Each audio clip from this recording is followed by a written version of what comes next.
La Normandie, un bocage unique au monde, imprégné de la douceur humide du littoral qui s'étend sur plus de 600 km de côte. Depuis des siècles, cette harmonie entre terre et mer a permis aux pommiers et aux poiriers de s'implanter sur un territoire d'excellence.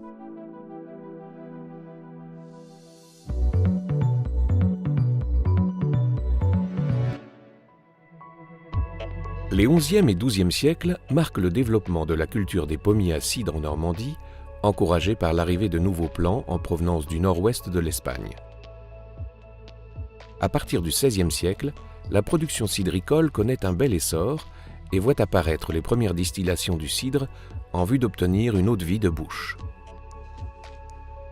Les calvados du Pays d'Auge obtiennent une appellation d'origine contrôlée en 1942, fort de leur notoriété et de leur proximité avec Paris. À partir de 1984, tous les calvados produits en dehors du Pays d'Auge sur le territoire normand et sur quelques départements limitrophes sont reconnus AOC et présentés sous un seul nom, Calvados. Enfin, en 1997, le calvados domfrontais obtient une appellation d'origine contrôlée et par là même une reconnaissance de sa spécificité apportée par la poire à poirer. C'est donc bien trois appellations de calvados dont bénéficie le territoire normand. Les calvados, qui représentent 70% de la totalité de la production, les calvados Pays d'Auge, 29%, et les calvados domfrontais, environ 1%.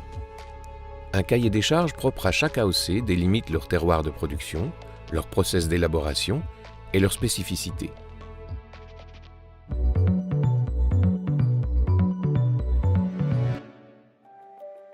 Imaginez un verger identifié de 3 millions d'arbres, conduit en haute et basse tige, qui s'étend sur plus de 10 000 hectares dans les 3 aires d'appellation du Calvados. Parmi la grande diversité variétale existante en Normandie, 230 variétés de pommes à cidre et 130 variétés de poires à poirer ont été sélectionnées localement par des générations de producteurs pour leur qualité et leur complémentarité. C'est l'association subtile de ces différentes variétés qui donne au cidre son équilibre et son caractère que l'on retrouvera plus tard dans les calvados. Les pommes à cidre sont réparties en 4 familles, douce, douce amère, amère et acidulée. De petite taille, les variétés amères et douce amère, appelées phénoliques, représentent au minimum 70% des pommiers plantés. Elles sont riches en tanins, très aromatiques, et se nomment Binet rouge, Domaine, Bedan ou Noël des champs. Les poires à poirer, également riches en tanins, répondent aux noms de Petit Blot, Gaubert, Blanc ou Pommera. Si les vergers normands sont reconnus pour leur quiétude une grande partie de l'année, ils s'animent de septembre à décembre. C'est le moment de la récolte.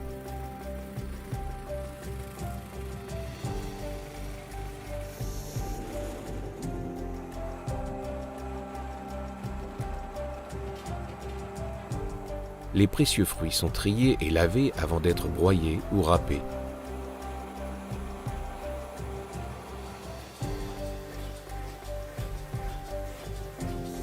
La pulpe est alors pressée pour obtenir le jus appelé mou. La fermentation des mous se fait en cuve, lentement, de façon exclusivement naturelle. Cette fermentation permet la transformation des sucres du mou en alcool. Les cidres sont prêts à la distillation lorsque le sucre a été totalement consommé, ce qui demande un minimum de 21 jours pour les AOC Calvados et Calvados Pays d'Auge et de 30 jours pour le Calvados domfrontais.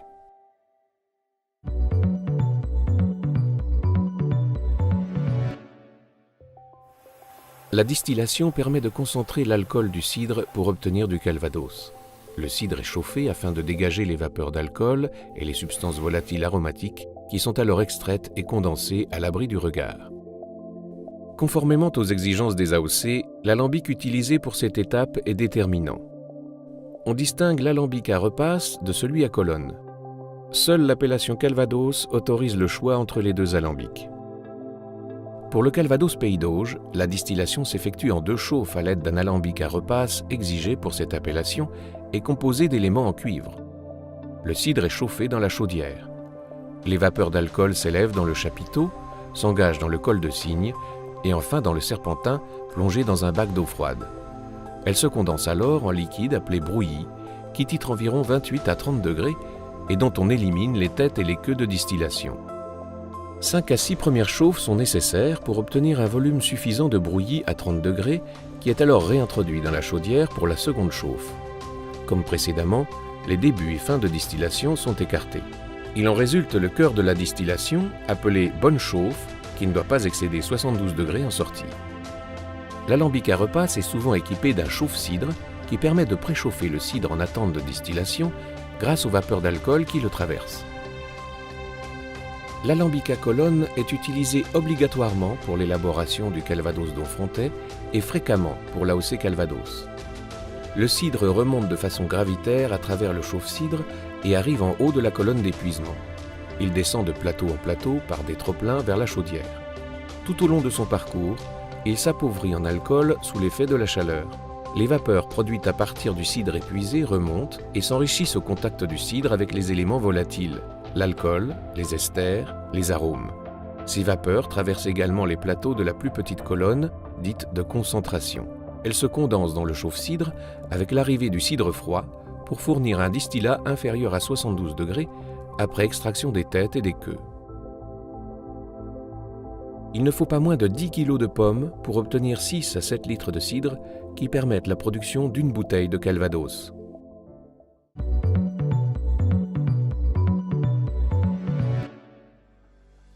Cela ne vous aura pas échappé. À la sortie de l'alambic, l'eau-de-vie est incolore et se révèle déjà étonnamment floral et fruité. Mais c'est dans des fûts de chêne que le calvados va vieillir et gagner sa couleur dorée si caractéristique. 2 ans au minimum pour les calvados et calvados Pays d'Auge, 3 ans pour le calvados d'Onfrontais. Une AOC, ça se mérite. Durant leur repos en fût, les calvados vont régaler les anges de longues années. Oui, les anges. Car au contact de l'air et au travers du bois, leur degré alcoolique et leur volume vont diminuer progressivement par évaporation naturelle, d'où ce nom évocateur de part des anges. Les matières tanniques du bois, l'air ambiant qui se mélange à la jeune eau-de-vie, permettent à l'alchimie de se réaliser, donnant au calvados sa couleur chaude, ses arômes et sa finesse. Plus il vieillit, plus sa couleur s'accentue.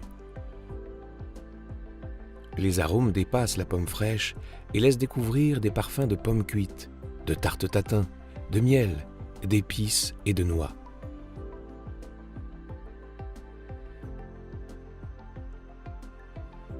Le travail du maître de chai ne se limite pas à garder ses eaux-de-vie durant leur vieillissement. Il les sélectionne avec soin et procède à de savants assemblages dont il garde le secret. Il aère régulièrement ses calvados en les changeant de fût pour les rendre plus souples et obtenir le caractère recherché.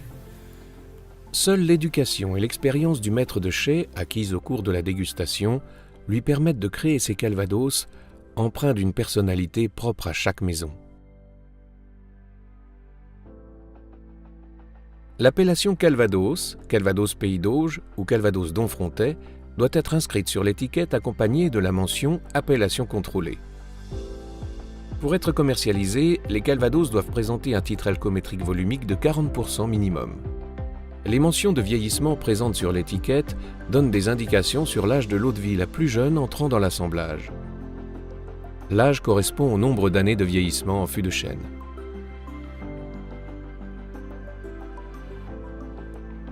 Le millésime, quant à lui, est une année de référence indiquant que les eaux-de-vie qui constituent le calvados proviennent d'une seule et même année de distillation. Il est recommandé de mentionner également sur l'étiquetage l'année de mise en bouteille, car un calvados en bouteille ne vieillit plus.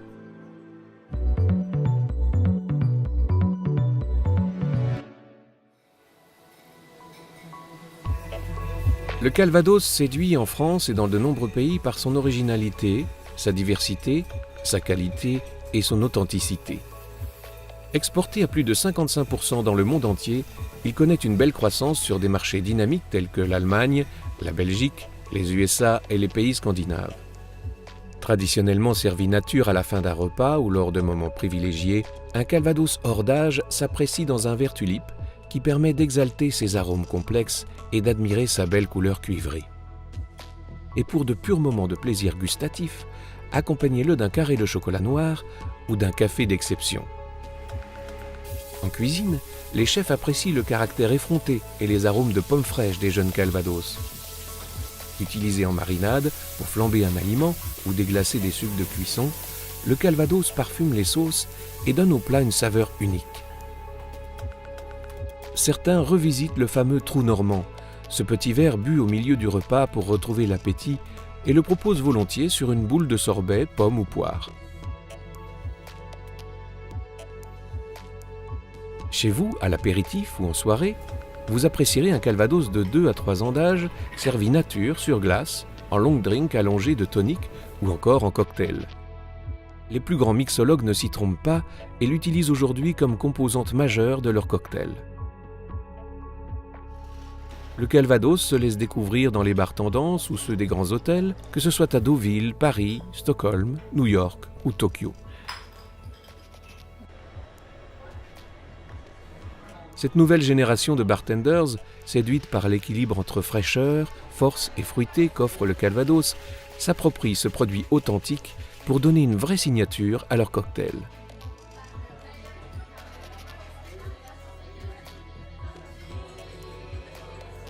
D'ailleurs, l'engouement que suscitent chaque année les trophées internationaux des Calvados Nouvelle Vogue montre que le Calvados reste le produit de référence pour toute une génération de barmen innovants et respectueux de la tradition qu'il véhicule.